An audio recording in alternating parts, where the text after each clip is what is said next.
So in that book, it was written by an Arab, and this Arab gentleman was trying to arm the Indian Muslims, who were at that time at the receiving end of a Christian assault in India. You see, India was in the hands of the Muslims. They were ruling it. They ruled it almost 1,000 years. And the British came with the superior gun power, and they snatched power, dominion, rule out of our hands. And they felt, and they thought rightly, that if at any time anybody would give them trouble, it will be the Muslims, because they had tasted power, tasted dominion, tasted rule, and once you have tasted it, you aspire to get it once more back again. So he said, if we can convert these people, if we can make them to turn the other cheek, we can rule India for 1,000 years. So they started pouring in the missionaries, like frogs in the rainy season, into India. And they started mastering our language and wanting to debate with the Muslims. At first, the Muslims were reluctant. These are our rulers now. They have conquered us. And if we debate with them, they might put us in jail, Robben Island, something like that. So he says, man, leave it out. But now, since they started learning our language and challenging us in our mother tongue,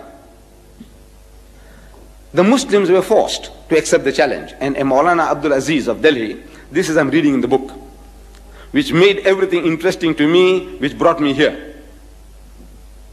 That Maulana Abdul Aziz of Delhi, he was forced to accept the challenge. It was a certain reverend founder who was the head of that movement, missionary movement.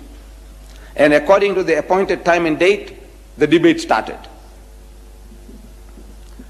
The reverend started the debate with requesting the Maulana. Maulana means our Shaykh or Imam in our language, you see, in the language of the Indian Muslim.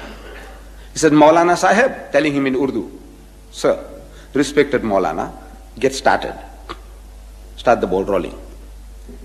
So the Maulana said, you see, look, you are our elder brother. In other words, Christianity precedes Islam by 600 years. So you are 600 years senior to us. So as such, you have the first preference. Number two, he said, look, you are our guest. No doubt an unwelcome guest, but a guest at that. So as such, again, you have the first preference. So the Reverend was forced to start the debate, and he started with a question. He says, Maulana Sahib, speaking in Urdu, Maulana Sahib, where is your Prophet Muhammad now?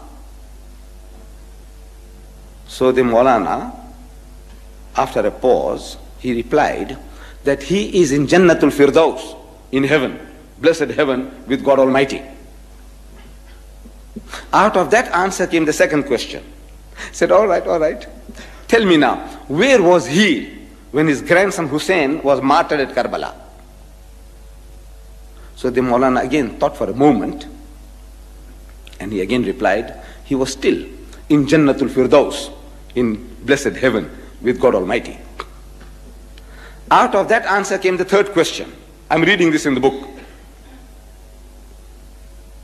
He said, all right, now Maulana Sahib, look, if your Muhammad was with his Allah, as you say, and while his grandson was being butchered, Shaheed, at Karbala, didn't he ask his Allah for help? He said, look, my grandson is being butchered, please, have mercy on him, save him. So there was a long pause. And the Reverend couldn't hold his peace. He started stamping his feet. Come on. Didn't he? Didn't he ask his Allah for help? Because if somebody is bullying me, and if I have a young heavyweight champion next to me, I say, look, man, Akhi, please, man, help me, save me. So didn't he ask his Allah for help? So after a long pause, the Maulana said, yes, he did. He did. So what did he say? We know he wasn't saved. What did Allah say? And there was an inordinate pause, undue pause. So the Reverend again started stamping his, come on. What did he say? So the Maulana said, Allah cried. He cried. So what?